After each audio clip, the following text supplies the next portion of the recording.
guys, ngayon guys, pupunta kami ng grocery. 2 AM na, ngayon na sila mag-grocery. Antok match talaga guys. Ay nako, kung diin matutulog na kami, doon pa sila mag-grocery. Tapos, madaling araw pa sila mag-grocery. Tapos, kung kaninang umaga sana sila nag-grocery, sana nakabili na sila. Ay guys, nagit talaga ako sa amo ko guys. Mag-grocery kami sa madaling araw. Grabe na sila guys. Imikos-mikos ko na sila agad-angan. Ayan, pupunta na kami niyan sa Lulu grocery, sa Lulu grocery guys. Bibili na mga pagkain nila. Ayan guys, pupunta na kami doon sa malayong lugar. Ayan. Dapat guys, mag-upgrade kayo dito guys. Kayang loob nyo guys.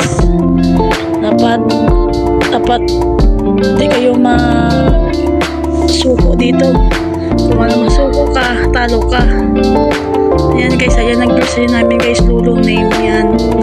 Mag-ikot kami dyan. Tapos yung kasama ko dyan guys, yung kapatid ng amo ko, kagang amo ko babae. Yan. Dapat magpunta ka dito sa abroad, tapos isipan nyo na mabuti. Ayan guys, papasok na kami guys. Masaya na kami sa elevator. Ayan. Iba dito elevator nila guys. Hindi ka na maglakad.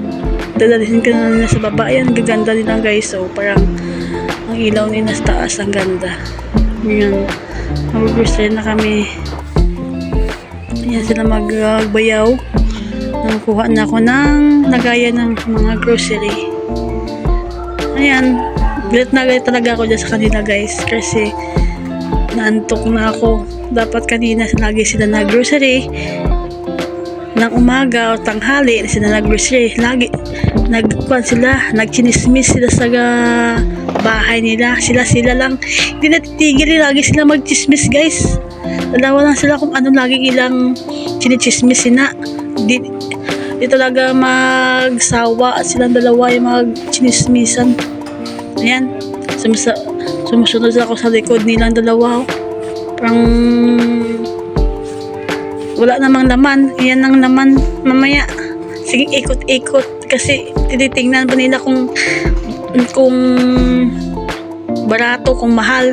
Mga barato binibili nila. Mga 1 KD yan ang binibili nila. Ayan guys, andyan na kami sa mga pagkain nila.